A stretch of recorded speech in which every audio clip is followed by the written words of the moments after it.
Oi, oi, oi, gente, tudo bem? Hoje é o nosso estudo de número 3 do livro Memórias de um Suicida. Boa noite para quem está assistindo ao vivo, bom dia ou boa tarde para quem for assistir em outro horário. Meu nome é Ariane e nós estamos embarcados neste estudo, que será bem longo, porque é um livro bem extenso, para a gente conseguir aprender um pouquinho mais sobre o que acontece do lado de lá após o desencarne. Então a gente vai fazer o estudo da parte 2 do primeiro capítulo, que é o item que fala os réprobos. Neste item, né, nesse estudo de hoje, a gente vai ver como que foi o despertar do Camilo, que é o espírito que ditou a obra, um dos, né, o Charles, que era o mentor da Ivone, auxiliou, mas o Camilo, ele ditou, né, a história dele nessa primeira parte. Então, na primeira parte, no último vídeo, na semana retrasada, porque a gente pulou uma semana, a gente falou um pouquinho sobre como é o Vale dos Suicidas e agora a gente vai falar sobre o despertar. Então, é como se fosse o início mesmo da história dele, que ele conta nesse livro, né? Então, Camilo, ele inicia dizendo que, em geral, todos aqueles que arrojam ao suicídio, eles esperam se livrar da dor, né? Então, a gente já falou na última, acho que nas duas últimas lives, nos dois últimos estudos, a gente falou sobre isso, que quem procura o suicídio quer se livrar da dor que está sentindo, sem saber exatamente a dor maior que está a esperar, né? E aí ele continua dizendo assim: também eu assim pensei, muito apesar da auréola de idealista que minha vaidade acreditava, glorificando-me à fronte. Então ele, para quem não lembra ou para quem não viu os outros vídeos, Camilo, ele era um espírito que enquanto encarnado ele foi escritor, jornalista, dono de títulos, um intelectual, e carregando esses títulos ele se achava numa condição maior do que os outros, né? Onde ainda existem pessoas que infelizmente levam por esse lado. E aí continua: enganei-me, porém, e lutas infinitamente mais vivas e mais ríspidas esperavam-me adentro do túmulo, a fim de me chicotearem a alma de descrente e rével com merecida justiça. Então ele duvidou. Ele só queria acabar com a dor que ele estava sentindo. Para quem não lembra, ele por conta de uma doença, sífilis, ele ficou cego e ele acabou se suicidando, né? Ele acabou dando um tiro na própria cabeça para tentar aliviar toda a dor, todo o sofrimento que ele tinha, mas como ele diz, lá o sofrimento é muito maior e ele vai explicar um pouquinho mais sobre isso ao decorrer desse segundo tópico do primeiro capítulo. E aí ele diz: as primeiras horas que se seguiram ao gesto brutal de que usei para comigo mesmo, passaram-se sem que verdadeiramente eu pudesse dar acordo de mim. Meu espírito rudemente violentado, como que desmaiara, sofrendo ignóbil colapso. Os sentidos, as faculdades que traduzem o eu racional, paralisaram-se como se indescritível cataclismo houvesse desbaratado o mundo, prevalecendo, porém, acima dos destroços, a sensação forte do aniquilamento que sobre o meu ser acabara de cair. Então, ele sentiu, nas primeiras horas após o desencarne, a perca das faculdades, a perca da noção, a perca dos sentidos, né? Que é aquele tempo que a gente sabe que o espírito ele fica perturbado, né? Ele passa por um estágio de perturbação que o retorno ao plano espiritual, e dependendo da forma que for, esse estado ele dura ainda mais, né? Mas é um estado meio que de sonolência que o espírito não acorda já assim, pô, acordei, que nem nós acordamos todos os dias, né? E aí continua dizendo que a linguagem humana ainda não precisou inventar vocábulos bastante justos e compreensíveis para definir as impressões absolutamente inconcebíveis que passam a contaminar o eu de um suicida logo nas primeiras horas que seguem ao desastre. Para entendê-la e medir com precisão a intensidade dessa drástica surpresa, aliás, da dramática surpresa, só outro espírito cujas faculdades se houvessem queimado nas efervescências da mesma dor.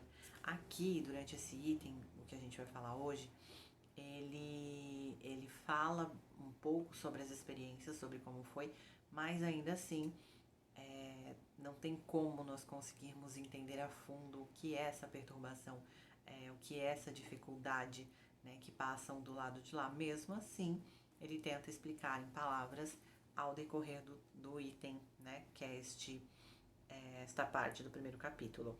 Nas primeiras horas, o suicida semi-inconsciente, adormentado, desacordado, sem que, para maior suplício, se lhes obscureça de todo a percepção dos sentidos, sente-se dolorosamente contundido, nulo, dispersado em seus milhões de filamentos psíquicos violentados, atingidos pelo malvado acontecimento. Paradoxo turbilhonam em volta dele, do espírito no caso, né? Afligindo-lhe a tenuidade das percepções com martirizantes girândolas de sensações confusas. Perde-se no vácuo, acovarda-se, sente a profundidade apavorante do erro contra o qual colidiu, deprime-se na aniquiladora certeza de que ultrapassou os limites das ações que lhes eram permitidas praticar.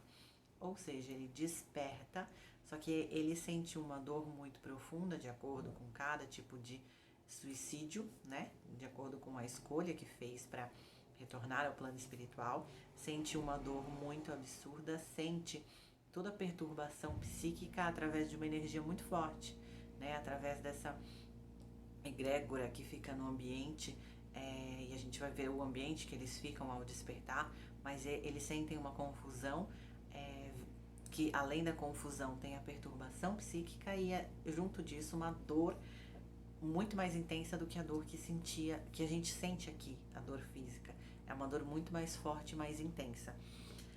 E aí continua aqui, o espírito desnorteia-se, entrevendo que avançou demasiadamente para além da demarcação traçada pela razão. É o traumatismo psíquico, ele diz aqui. Então existe como se fosse o traumatismo craniano, mas é o traumatismo psíquico, né? Que é onde a gente guarda todas as impressões do nosso perispírito. Pouco a pouco sente ressuscitando das sombras confusas, senti, aliás, né? Ressuscitando das sombras confusas em que mergulhei meu pobre espírito após a queda do corpo físico, o atributo máximo que a paternidade divina impôs para aqueles que no decorrer dos milênios deverão refletir sua imagem e semelhança à consciência. Então a gente já falou um pouquinho sobre isso, a consciência, ela carrega todas as leis divinas. O nosso corpo, obviamente, ele é um empréstimo de Deus, onde através do nosso espírito e da consciência que nele está impregnado, vamos dizer assim, né? Através dessa consciência, o nosso espírito atua dentro das leis de Deus, sendo regido por todas essas leis. Senti-me engelar de frio, impressão incômoda de que vestes de gelo se me apegavam ao corpo, provocou-me inavaliável mal-estar. Faltava-me o ar para o livre mecanismo dos pulmões, o que me levou a crer que uma vez que eu me desejava furtar a vida, era a morte que se aproximava com o seu cortejo de sintomas dilacerantes. Então, o que acontece? Ele era cego, como eu falei anteriormente. E aqui, quando ele despertou, faltava o ar. O que ele sentia? Como ele nada enxergava, ele retornou ao plano espiritual sem enxergar durante o primeiro momento. Ele sentia que ele tinha dado tiro e ele recuperou a consciência após dar esse tiro. E ele estava sentindo que ele estava morrendo. Era essa sensação que ele tinha. Ele não estava percebendo que ele já estava morto. E isso ficou durante um bom tempo, sem ele ter a percepção de que já havia desencarnado. E é o que a gente vai ver um pouquinho mais adiante. Odores fétidos e nauseabundos revoltavam-me brutalmente o olfato. Dor aguda, violenta e enlouquecedora arremeteu-se instantaneamente sobre o meu corpo por inteiro, localizando particularmente no cérebro e iniciando-se no aparelho auditivo. Então ele deu um tiro, né, na cabeça, próximo ao ouvido, óbvio, né? O tiro perto do ouvido é um barulho muito, muito alto. Então essa dor ele sentia de uma forma muito pior lá. A gente pensa assim, pensa na pior enxaqueca que a gente já teve na vida. É muito pior. as sensações no plano espiritual, elas são muito mais fortes, elas são muito mais vivas, né? O corpo, nosso corpo ele é denso, então por ele ser um corpo denso, a gente acaba conseguindo se proteger um pouco dessas impressões psíquicas no plano espiritual. E aí ele continua dizendo, presa de convulsões indescritíveis de dor física, levei a destra ao ouvido direito, o sangue corria do orifício, causado pelo projétil de arma de fogo de que me servira para o suicídio, e manchou-me as mãos, as vestes, o corpo. Eu nada enxergava. Porém, convém recordar que meu suicídio derivou-se de uma revolta por me encontrar cego, uma expiação que ele considerou ser superior às forças dele, então ele escolheu vir como um cego, ele planejou isso, mas ele não suportou o fardo, o que infelizmente acontece com muitas pessoas que optam pelo suicídio, né? Fazem uma programação, acabam não suportando o fardo, que muitas vezes realmente é pesado. Quando a gente está fazendo um planejamento reencarnatório, lá no plano espiritual, a espiritualidade ela nos auxilia, porque por vezes, enquanto espíritos, enquanto nós estamos como espíritos, nós acabamos achando que somos capazes de superar as provas que escolhemos.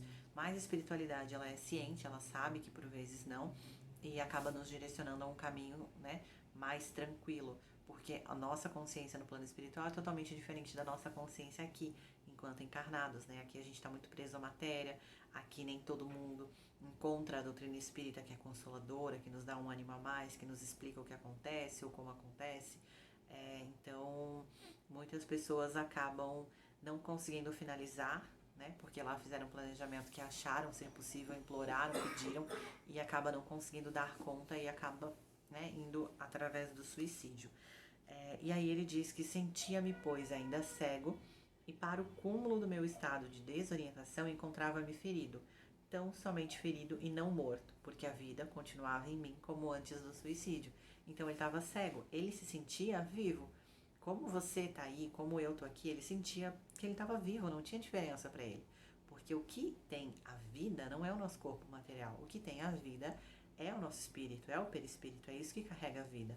Então, estar ou não estar no corpo, o nosso estado de consciência ele vai ser o mesmo, só que do outro lado, como eu mencionei, é tudo muito mais aflorado. Então, ele tinha a mesma consciência que tinha aqui, só que com dores muito maiores. Então, ele estava tão preso ainda à matéria, óbvio, por conta do suicídio, que ele levou a mão direita ao ouvido e ele sentiu o sangue escorrer e ele sentiu as vestes sujas de sangue, ele sentia o gelado das vestes sujas, ele sentia o frio. Ele tinha todas essas sensações, só que muito pior, muito mais aguçado, né? E aí ele continua, passei a reunir minhas ideias, mau grado meu. Revi minha vida em retrospecto até a infância e sem mesmo omitir o drama do último ato, programação extra sobre minha inteira responsabilidade. Sentindo-me vivo, averiguei consequentemente que o ferimento que em mim mesmo fizera, tentando matar-me, fora insuficiente, aumentando assim os já tão grandes sofrimentos que desde longo tempo me vinham perseguindo a existência. Ele ficou durante muitos anos cego, perdendo a visão, e aí ficou cego. E, gente, um escritor, né, um homem renomado como ele era, cheio de títulos, então, óbvio, fere o ego, a vaidade, e automaticamente o impede de continuar trabalhando, né, não pelo menos sozinho com a autonomia que tinha. Então, ele viu que ele tentou se suicidar, ele já estava sofrendo há tanto tempo, queria acabar com a dor, não conseguiu acabar com a dor e deu um problema maior ainda na vida dele, né? Porque ele achava que se encontrava vivo ainda. E aí ele continua dizendo: supus-me preso a um leito de hospital ou em minha própria casa. Todavia, a impossibilidade de reconhecer o local, pois eu nada via, os incômodos que me afligiam, a solidão que me rodeava, entravam a me angustiar profundamente enquanto lúgubres pressentimentos me avisavam de que acontecimentos irremediáveis se haviam confirmado. Então ele achava que ou ele estava em casa, onde ele tentou o suicídio, ou aliás, onde ele conseguiu, né, o suicídio, onde ele fez o suicídio, e ele se achava ou em casa ou então em um hospital se recuperando por conta do ferimento. Bradei por meus familiares, por amigos que eu conhecia afeiçoados bastante para me acompanhar em momentos críticos. O mais surpreendente silêncio continuou enervedando-me. Indaguei mal-humorado por enfermeiros, por médicos que possivelmente me atenderiam, dado que me encontrasse em minha residência e sim retido em algum hospital, por serviçais, criados, fossem quem fosse que me obsequiar pudessem, abrindo as janelas do aposento onde me supunha recolhido, a fim de que correntes de ar purificado me reconfortassem os pulmões, que me favorecesse coberturas quentes. Então ele chamou por pessoas, porque ele estava com frio, então ele queria coberta, e aí ele chamou por pessoas, por amigos, por familiares, por médicos, por empregados, e ninguém respondeu. Obviamente ninguém, o louco ia, né? Só que ele não estava consciente. Lembrando que ele estava sentindo um cheiro muito forte de cadáver, um cheiro muito forte de morte, um cheiro muito forte de sangue, e isso incomodava muito por sentir esse cheiro e não conseguir entender da onde que vinha, se era dele ou não, né? Com espanto, em vez de respostas amistosas, porque tanto suspirava, o que minha audição distinguiu foi um vozeiro ensurdecedor. Era um coro sinistro de muitas vozes desnorteadas, como aconteceria numa assembleia de loucos. Estas vozes não falavam entre si, não conversavam, blasfemavam, queixavam-se de múltiplas desventuras, lamentando-se, reclamavam. Aí ele fala que uivavam, que gritavam.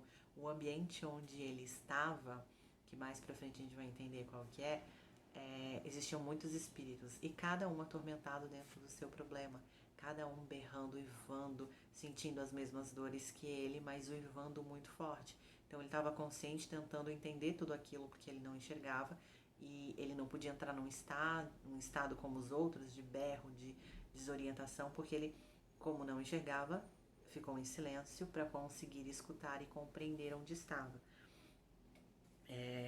E aqui diz que esse coro ele infundiu-me tão grande terror que, reunindo todas as forças de que poderia o meu espírito dispor em tão molesta situação, movimentei-me no intuito de afastar-me de onde me encontrava para local em que não mais o ouvisse. Ele tentou sair. Então ele tateando nas trevas, tentei caminhar, mas raízes vigorosas plantavam-me naquele lugar úmido e gelado em que me deparava. Eram cadeias pesadas que me escravizavam, raízes cheias de seiva que me tinham grilhetado naquele extraordinário leito por mim desconhecido. Reduzi-me por isso à miséria do vencido, e, considerando insolúvel a situação, entreguei-me às lágrimas e chorei angustiosamente, ignorando que tentar para o meu socorro. Então ele se encontrou preso em um local que ele não conseguia entender, tentou chamar por alguém, chamar por algo, não conseguiu sucesso, e aí ele não tentou mais buscar socorro, ele simplesmente desistiu e começou a chorar e começou a sofrer e se entregar naquele sentimento. Todavia, enquanto me desfazia em prantos, o coro de loucos, sempre o mesmo, trágico, funéreo, regular como o pêndulo de um relógio, acompanhava-me com singular similitude, atraindo-me como se emanado de irresistíveis afinidades. Então, ele se sentiu atraído por eles. E nós sabemos que nós atraímos e estamos sempre próximos àqueles que estão dentro da nossa mesma vibração. Então, obviamente, lá eram espíritos recém-desencarnados, a grande maioria por conta de suicídio, ou consciente, né, ou inconsciente, mas eram desencarnados que estavam no mesmo sofrimento, na mesma perturbação, e isso atraía, como se fosse um imã atraindo ele, né? Após esforços desesperados, eu levantei-me. Não compreendia como poderia cheirar tão desagradavelmente o leito em que me achava. Para mim, seria o mesmo que me acolhia todas as noites. Ele achava que era a casa dele, né? E ele não entendia por que cheirava tão mal. Atribuía o fato ao ferimento que fizera na intenção de matar-me, a fim de explicar-me de algum modo a estranha aflição ao sangue que corria, manchando-me as vestes. Inquieto, tateei na escuridão com o intuito de encontrar a porta de saída que me era habitual, já que todos me abandonavam em hora tão crítica. Tropecei, porém, em dado momento, num montão de destroços e instintivamente, por ele ser cego, ele se curvou para o chão a examinar o que assim me interceptava os passos. O montão de escombros era nada mais, nada menos do que a terra de uma cova recentemente fechada. Não sei como, estando cego, pude entrever em meio às sombras que me rodeavam o que existia em torno. Eu me encontrava num cemitério. Então, alguns pontos para a gente refletir. Ele conseguiu com muito esforço sair, e aí ele tateando, ele já tinha o hábito, né, por não enxergar mais, de tatear para encontrar, então já era acostumado. Ele foi tentando encontrar uma saída, ele caiu, se debruçou e foi ver que era a terra. Aqui ele diz que ele não sabe como ele enxergou que ele estava num cemitério. Quando nós estamos no plano espiritual, a nossa visão, nós vemos, nós enxergamos não com um olho físico. Então ele estar cego ou não estar não impediria de ele enxergar, né? Ele desencarnou cego, mas não quer dizer que ele não vai enxergar estando lá. Acontece que o estado de perturbação dele era tão grande que ele não enxergava. Mas ele poderia enxergar porque ele não necessita de um órgão físico para isso. Assim como, para se comunicar, nós não precisamos falar assim como estamos falando. Nós nos comunicamos através do pensamento. É como uma leitura que a gente pensa aqui, o que está na minha cabeça pensando, o outro espírito já sabe. Por isso que é imprescindível, por isso que Jesus falava que a pureza começa no pensamento. Porque é através do nosso pensar é que os espíritos já sabem o que está acontecendo, né? E aí ele diz que a confusão cresceu. Por que me encontraria ali? Por que viera? Pois nenhuma lembrança me acorria. E o que viera fazer ali sozinho, ferido, dolorido? Era verdade que tentara o suicídio, mas sussurro macabro percutiu pelos recôncavos alarmados de meu ser. Não quiseste o suicídio? Pois aí o tens. Como assim? Como poderia ser se eu não morrera? Acaso não me sentia ali vivo? Por que então, sozinho, imerso na solidão tétrica da morada dos mortos? Então aqui ele percebeu, a própria consciência dele disse: você não tentou o suicídio? Então você conseguiu. A nossa consciência é o que vai nos cobrar. Não vai ter um espírito dizendo assim: ó, tá vendo, você fez? Não. A nossa consciência que nos cobra quando nós voltamos ao plano espiritual, daquilo que fizemos ou daquilo que deixamos de fazer também. Então ele recuperou a consciência e ele percebeu que ele tinha desencarnado. Mas aí ele achou tudo muito mais estranho, porque como que ele estava se sentindo vivo se a gente morre e acaba, né? Era a percepção que ele tinha, pelo menos. Não concluir ainda as minhas ingênuas e dramáticas interrogações e vejo-me a mim próprio como à frente de um espelho morto, estirado num ataúde, em franco estado de decomposição, no fundo de uma sepultura, justamente aquela sobre a qual acabava de tropeçar. E isso é uma coisa que ele também diz lá no primeiro capítulo, falando sobre o Vale dos Suicidas, onde tem essa percepção de se ver na frente, como se fosse um espelho, né? Então nós aqui vemos a imagem do que nós causamos ao nosso próprio corpo, né? Fugi desejoso de ocultar-me de mim mesmo, obsediado pelo mais tenebroso horror, quando gargalhadas estrondosas de indivíduos que eu não lograva enxergar explodiam atrás de mim e o coro nefasto perseguia meus ouvidos torturados para onde quer que me refugiasse, inclusive. Como louco, eu corria, enquanto aos meus olhos cegos desenhavam-se o meu próprio cadáver apodrecendo no túmulo, coberto de asquerosas lesmas que vorazes lutavam por saciarem suas pústulas a fome inextinguível que traziam. Então ele mesmo cego, ele estava fugindo e mesmo fugindo, correndo daquele coro de loucos que ele dizia ser, ele conseguia enxergar o próprio corpo dele no caixão sendo consumido pelas larvas, sendo consumido pelos bichos que ali se encontravam, fazendo isso, né, com o próprio corpo dele em decomposição mesmo. Quis furtar-me a presença de mim mesmo, reproduzir a cena patética do meu suicídio mentalmente, como se por uma segunda vez buscasse morrer a fim de desaparecer na região do que eu supunha o eterno esquecimento. Então ele tentou, por uma segunda vez, relembrar a cena e desejar o suicídio, mas lá não tem como se suicidar. Estando vivos, estando no plano espiritual, nosso espírito ele é imortal, ele não vai morrer. O único que nos dá, ou se fosse, né, poderia nos tirar a vida seria Deus, né, e não nós mesmos. E ainda assim ele não nos tira a vida, porque nós somos eternos, aliás, imortais. Mas nada havia capaz de aplacar a malvada visão. Ela era antes verdadeira, imagem perfeita da realidade que sobre o meu físico espiritual se refletia e por isso me acompanhava para onde quer que eu fosse. Vagava pelas ruas tateando aqui, tropeçando além, na mesma cidade em que meu nome era endeusado como um gênio, sempre aflito e perseguido. Então de nada vale os nossos títulos, o nosso status, o nosso dinheiro, os nossos bens materiais. Isso de nada vale quando não se existem obras edificantes, quando não se existe o bem, quando não se existe a melhora, né?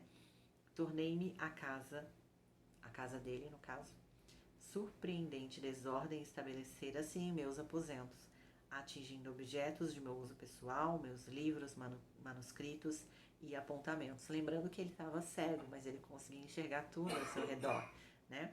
Então, através dessa visão, entre aspas, né, essa percepção visual que ele tinha, ele via que nada mais estava no lugar, nem os livros, nem os manuscritos, nem os itens pessoais dele, os quais já não eram por mim encontrados no local costumeiro, o que muito me enfureceu.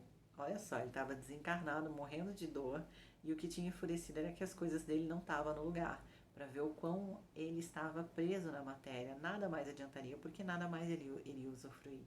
Ainda assim, ele ficou enfurecido por não ver as suas coisas no lugar. Suas coisas entre aspas, né, gente? Encontrei-me estranho em minha própria casa. Procurei amigos, parentes a quem me afeiçoara. A indiferença que lhes surpreendi a respeito de minha desgraça chocou-me dolorosamente. Então as pessoas não sentiram tanto a partida como ele achou que iria sentir, agravando o meu estado de excitação. Então ele ficou ainda mais perturbado ao ver que as pessoas não estavam num estado tão grande de sofrimento como ele imaginava que ficaria, né? Quem nunca pensou assim, ah, meu Deus, será que vão sofrer, né? Se eu me for, será que vão sofrer? Dirigi-me então a consultórios médicos, tentei fixar-me em hospitais, pois que sentia febre e loucura. Supremo mal-estar torturava o meu ser. Porém, a toda parte que eu me dirigia, sentia-me insocorrido, negavam-me atenções. Então ele procurou um hospital para tentar se recuperar, achando ainda que estava vivo, sendo que ele já tinha percebido que não, né? Mas lutando contra isso. E claro, ninguém enxergava, ninguém conseguia ajudar, né? Aflito, insofrido, alucinado, absorvido do meu ser pelas ondas agonirantes, amarguradas, em parte alguma encontrava a possibilidade de estabilizar-me a fim de lograr conforto e alívio. Ele não conseguia ficar em nenhum local, ele não conseguia estar em nenhum local, né? Eu perdera algo que me deixava assim entonteado a essa coisa que eu perdera, parte de mim mesmo. Atraía-me para o local em que se encontrava, onde se encontrava essa coisa. Ele sentia que tinha alguma coisa que ele tinha perdido, né? Que tinha uma ligação. Com as irresistíveis forças de um imã, chamavam-me imperiosa irremediavelmente. E era tal atração que sobre mim exercia o tal vácuo que em mim produzia esse irreparável acontecimento, que essa coisa me unia, que não sendo possível de forma alguma fixar-me em nenhum local, ele não conseguia ficar em nenhum local, porque ele se sentia atraído por uma força maior, então ele não conseguia permanecer. Ele vagava, mas ele não permanecia. Para que eu voltasse, tornei ao sítio tenebroso de onde viera, o cemitério. Essa coisa cuja falta assim me enlouquecia era o meu próprio corpo, o meu cadáver apodrecendo na escuridão de um túmulo. E aqui a Ivone, ela faz uma nota, essa história quem está narrando é o próprio Camilo, que se suicidou. Mas a Ivone, ela faz uma nota onde, em desdobramento, ela e Charles, que era o espírito que acompanhava, né, o mentor, o espírito que auxiliava ela, eles foram até o cemitério, em desdobramento ele já estava desencarnado, e aí ela conseguiu ver, né? Ela conseguiu ver em desdobramento como que é esse sofrimento que eles sentem. Ela também fala que não dá para explicar em palavras isso, e não dá nem para ajudar. Inclusive, ela tem um trechinho dessa nota que diz assim, ó: tentamos falar-lhe, não nos ouvia, que ela tentou ajudar um espírito. Eles tentaram ajudar um espírito que não ouvia, por tanto tormento, né? Por tanta perturbação que estava passando. E Charles, tristemente, com um acento indefinível de ternura, falou: aqui só a prece terá virtude capaz de se impor. Será o único bálsamo que poderemos destilar em seu favor, santo bastante para, após certo período de tempo, poder aliviá-lo. E aí ela perguntou: e essas cicatrizes que o espírito tinha, né? Perguntei impressionada. Só desaparecerão, tornou Charles, depois da expiação do erro, da reparação em existências amargas que requerão lágrimas ininterruptas, o que não levará menos de um século, talvez, ou mais. Então, eles estavam lá próximo ao espírito, e por mais que eles tentassem e quisessem ajudar, obviamente o espírito tem que se ajudar sozinho, não conseguiriam auxiliar o espírito em si, somente com prece, né? E com o tempo só essa prece iria fazer efeito, mas é o único remédio, né? E a gente sabe que é um remédio poderoso, só que não é tão fácil de conseguir chegar em espíritos tão perturbados. E também tem a parte que diz onde tem as cicatrizes no próprio corpo espiritual, no perispírito, e essas cicatrizes elas só vão desaparecer do perispírito depois de uma expiação, depois de pagar sobre aquele erro que acabou cometendo, né? Debrucei-me soluçante e inconsolável sobre a sepultura que me guardava os míseros despojos corporais e entorci-me em apavorantes convulsões de dor e de raiva. Isso já é o Camilo falando, tá, gente?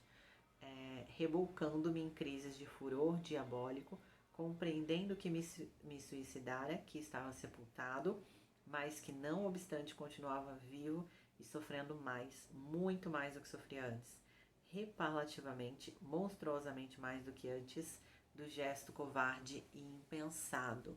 Então ali foi que ele teve a certeza absoluta de que ele estava desencarnado e não tinha o que fazer. Cerca de 2 meses vaguei desnorteado e tonto, em atribulado estado de incompreensão, ligado ao fardo carnal que apodrecia. Viviam em mim todas as impressões, necessidades do físico humano. Então, todas as sensações, tristeza, amargura, aflição, fome, sede, frio, todas as impressões físicas ou psíquicas ele carregava durante esse período. Então, ele ficou 2 meses ligado ao corpo dele, sem poder se fixar em nenhum lugar. Ele vagava, só que o corpo o chamava de volta. Certa vez em que ia e vinha tateando pelas ruas, como ele sempre fazia, né? Ao dobrar de uma esquina, deparei-me com certa multidão, cerca de 200 individualidades de ambos os sexos. Então, são espíritos que a gente sabe que não tem sexo, espírito não tem sexo, mas eles ainda estão tão ligados à matéria que eles ainda estão permanecendo como homem ou como mulher pelo estado de perturbação. Era noite, pelo menos eu assim que o supunha, diz ele. Essa multidão, entretanto, era a mesma que vinha concertando o coro sinistro que me aterrava. Tentei recuar e fugir, ocultar-me dela apavorado por me tornar dela conhecido. Então, ele tinha medo, ele queria fugir dessa multidão, só que ele não conseguiu. E aqui ele diz que ele sentia um imã, uma atração muito grande, e quando ele foi ver, ele estava no meio desses espíritos por conta dessa atração. Fui levado de rodão. A multidão acabava de ser aprisionada. Isso era o que ele tinha a percepção. Era um espírito tão inteligente que alguns, enquanto estavam só em um estado de perturbação, ele conseguia olhar e raciocinar sobre tudo que estava acontecendo. Protestei contra a violência de que me reconhecia alvo. Em altas vozes, bradei que não era criminoso e dei-me a conhecer, enumerando os meus títulos e qualidades, mas os cavaleiros, se me ouviam, não se dignavam responder. Silenciosos, mudos, eretos marchavam em suas montadas, flechando-nos em círculos intransponível. Então eles estavam rodeados por cavaleiros que estavam levando o grupo a algum lugar, e aí ele falou: eu sou fulano de tal, que era isso, isso e isso, grandes coisas. E ele não tinha resposta nenhuma, né, desses espíritos que acompanhavam ele. À frente, o comandante, abrindo caminho dentre as trevas, empunhava um bastão no alto que flutuava pequena flâmula, que ele não conseguia perceber muito essa flâmula, o que estava escrito. A caminhada foi longa, frio cortante enregelava-nos. Pressentíamos que bem seguro estávamos, que jamais poderíamos escapar. Então eles tinham essa percepção que não conseguiriam escapar e que nem adiantaria escapar pela segurança que estava tendo por conta dos cavaleiros. Finalmente, a caminhar penosamente por um vale profundo em que nos víamos obrigados a enfileirar-nos de dois em dois, enquanto faziam idêntica manobra os nossos vigilantes. Então, eles entraram como se fosse numa viela, onde eles só podiam caminhar de dois em dois, tanto os cavaleiros quanto os próprios espíritos da multidão. Cavernas surgiram de um lado e outro das ruas, que se diriam antes estreitas, gargantas entre montanhas abruptas e sombrias, e todas numeradas. Tratava-se certamente de uma estranha povoação, uma cidade, em que habitações seriam cavernas, dada a miséria de seus habitantes. Tudo ali estava por fazer e que seria bem aquela habitação exata da desgraça. Não se distinguiria terreno, senão pedras, lamaçais ou pântanos. E, finalmente, no centro de grande praça encharcada, qual pântano, os cavaleiros fizeram alto. Então, lá os cavaleiros, eles pararam. Com eles estacou a multidão. Eles pararam, a multidão parou. Em meio do silêncio que repentinamente se estabeleceu, viu-se que a soldadesca voltava sobre seus próprios passos, a fim de retirar-se. Com efeito, um a um, vimos que se afastavam todos nas curvas tortuosas das vielas lamacentas, abandonando-nos ali. Então, os cavaleiros saíram e eles permaneceram, né? Já dá pra gente entender que ali onde eles estavam era o Vale dos Suicidas. O que aconteceu? Os cavaleiros, eles estavam trabalhando, pegando os espíritos suicidas que estavam vagando, né, presos ao corpo. Então eles pegaram e levaram todos ao Vale do Suicida. Dá pra gente perceber como que é feito, então, isso no plano espiritual. Espíritos que se prestam ao trabalho, e quando espíritos se prestam ao trabalho, ganham bônus hora.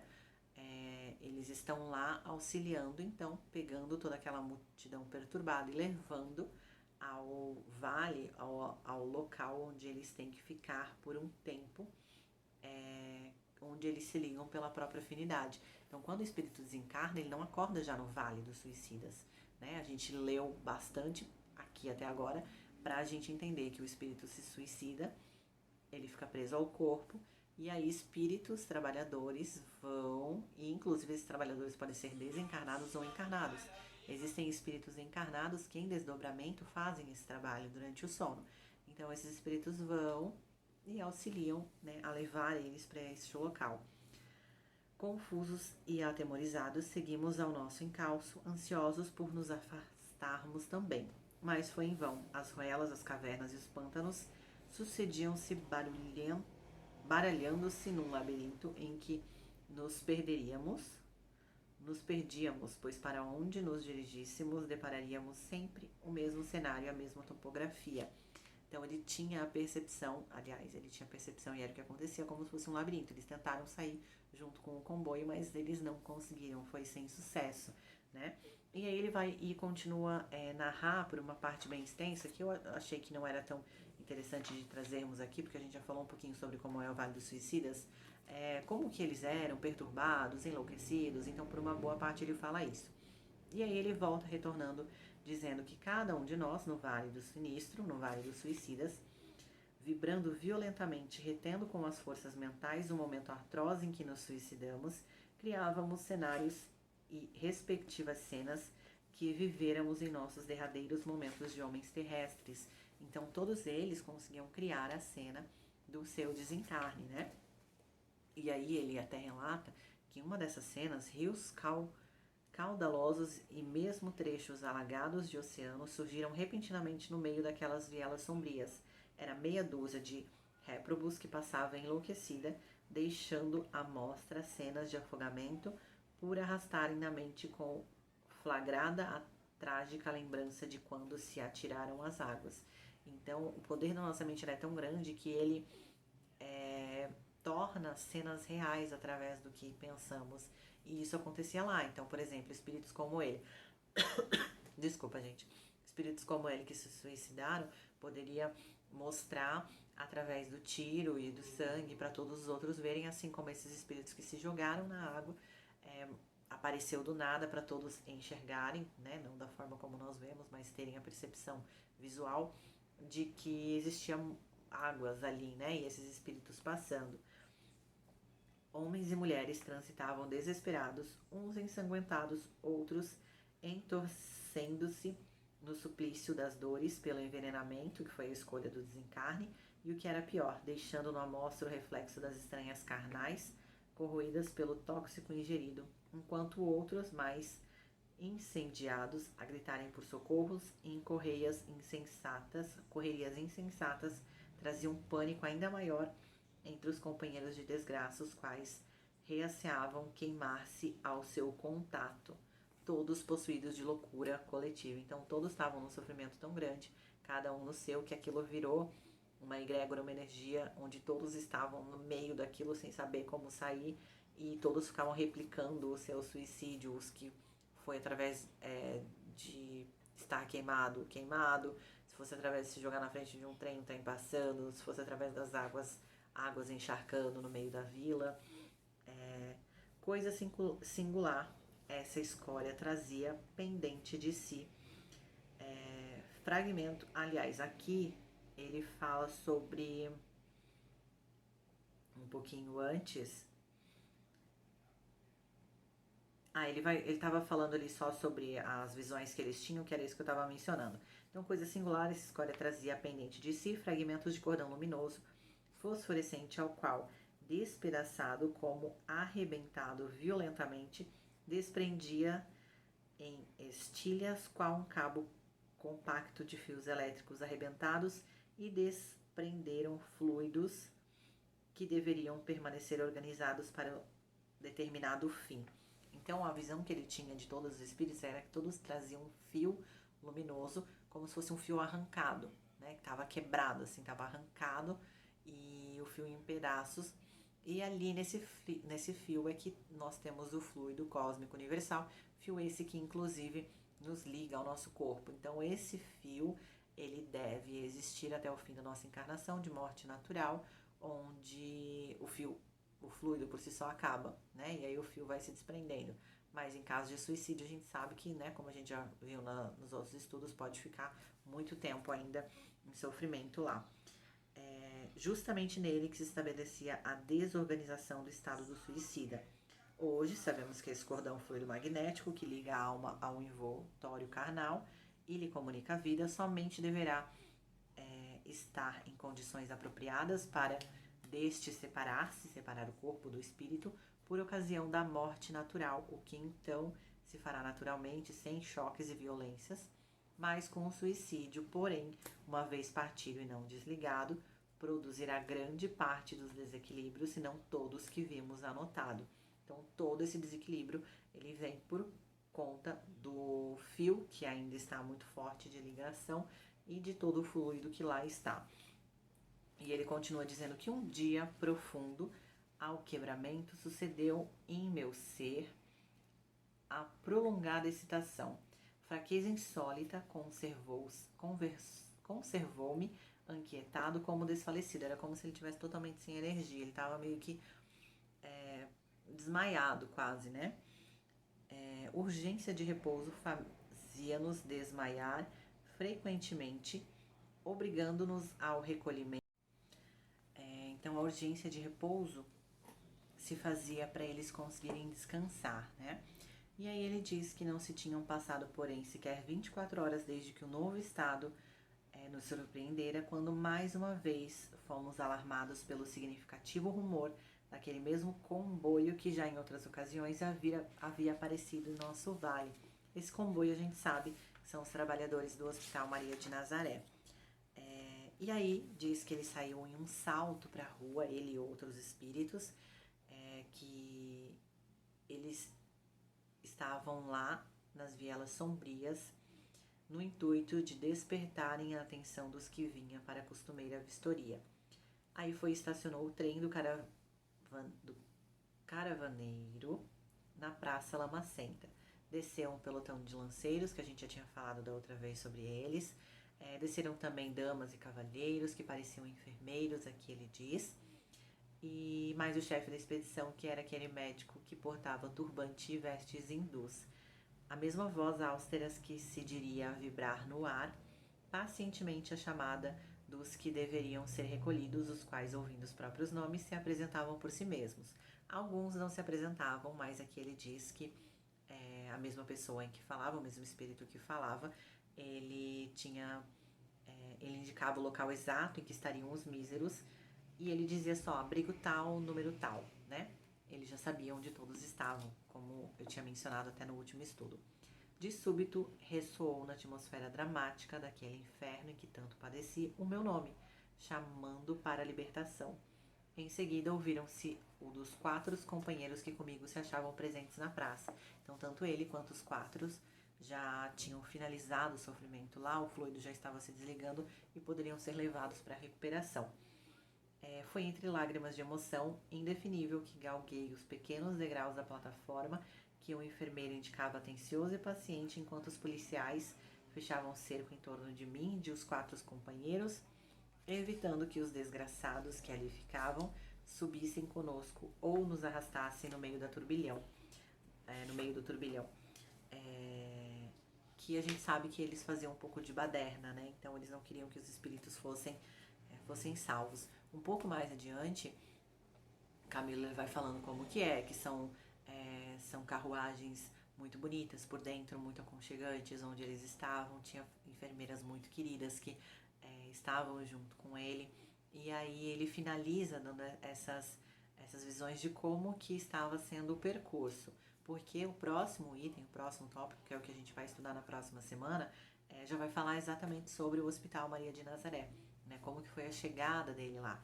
Então aqui ele fala sobre o despertar no plano espiritual, onde ele desperta no cemitério, do cemitério, depois de vagar uns 2 meses, de vagar um tempo, inclusive de ir ao encontro de sua casa e não encontrar mais ninguém por lá, não encontrar suas coisas, ele retorna ao cemitério pela ligação muito forte com o corpo, pelo fluido cósmico, né, pelo fio, e aí depois os espíritos trabalhadores levam eles até o Vale dos Suicidas. Depois de muito sofrer lá, de muito passar lá, ele é resgatado para ir ao Hospital da Maria de Nazaré. E isso nós veremos na semana que vem, que já ficou um vídeo muito grande, né? Mas eu acho imprescindível essa riqueza de detalhes para a gente compreender muito bem a fundo como que funciona, né? Para isso entrar na nossa cabeça visualmente e a gente conseguir auxiliar tanto o nosso caminhar com o próprio conhecimento, que conhecimento nunca é demais, nunca nos tiram, porque enquanto nós estamos encarnados, claro, né, a gente não tem a pretensão de se suicidar, imagino que nenhum de nós que já sabemos como isso funciona irá fazer isso, mas esse conhecimento pode ser utilizado não só na matéria, mas no plano espiritual, em desdobramento, em algum trabalho que nós possamos fazer. Então, como nós não vamos para um vale de suicida sentir isso na pele, ter esse conhecimento com mais miudezas de detalhes, ele é necessário para talvez a gente ser auxílio para alguém, para talvez a gente ajudar. E mesmo que a gente ache que não use, na verdade a gente pode estar sendo um trabalhador, mesmo que inconsciente, durante o nosso repouso, né? Ou até no retorno ao nosso plano espiritual. Então, sempre o que importa, tanto aqui quanto no plano espiritual, estarmos aprendendo, porque conhecimento nunca é demais e um dia nós utilizaremos. Então é isso, gente. Esse é o nosso estudo de hoje. Voltamos na semana que vem com as experiências dele adentrando ao Hospital Maria de Nazaré. Eu espero que vocês tenham gostado. Pode deixar alguma pergunta ou alguma crítica aqui nos comentários, que eu tô sempre de olho. E é isso. Desejo uma excelente noite para vocês, ou dia ou tarde, conforme o horário que vocês estiverem assistindo. E a gente se vê na semana que vem. Não esqueçam, no nosso Instagram, Facebook, Vivenciando o Espiritismo, tem bastante conteúdo também. Sábados, 9 horas da manhã, tem uma live lá no Facebook do Letra Espírita. E a gente se vê em vários canais por aí. É isso, tchau, tchau.